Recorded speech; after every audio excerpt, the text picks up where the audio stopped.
지난달 1일 전국적으로 단계적 일상 회복이 시행되면서 사적 모임과 영업시간 제한이 완화됐는데요.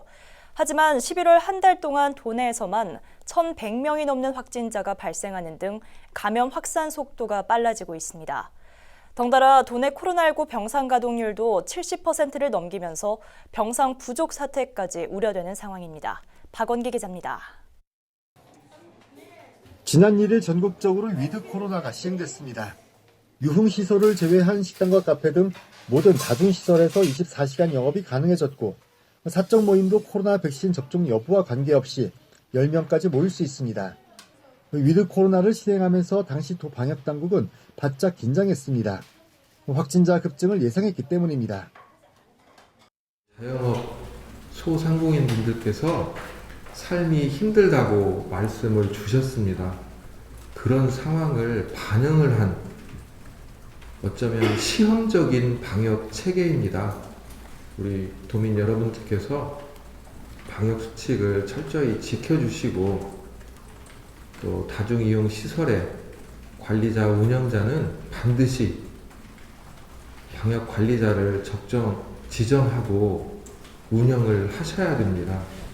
그렇지 않으면 우리의 위드 코로나는 혼란만 있을 뿐입니다.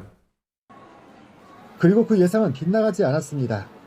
또 방역당국에 따르면 지난 11월 한 달간 지역 내 누적 확진자는 1,120명으로 집계됐습니다.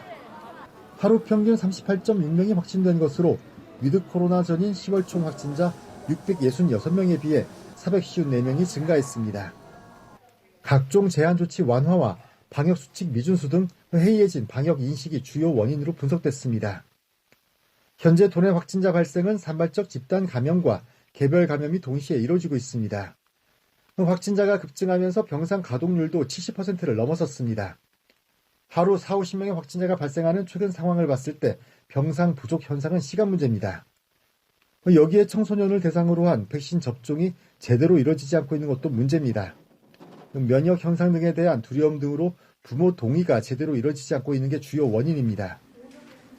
도 방역당국은 백신 접종의 중요성을 강조하며 부모들의 적극 참여를 당부했습니다. 백신은 과학입니다.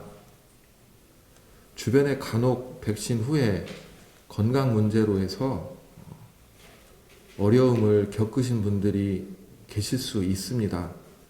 우리 현대 사회는 의학이고 과학의 그런 사회인데요. 그런 부분들에 대해서 적절하게 안전성을 검증을 하고 안내가 되는 내용들이기 때문에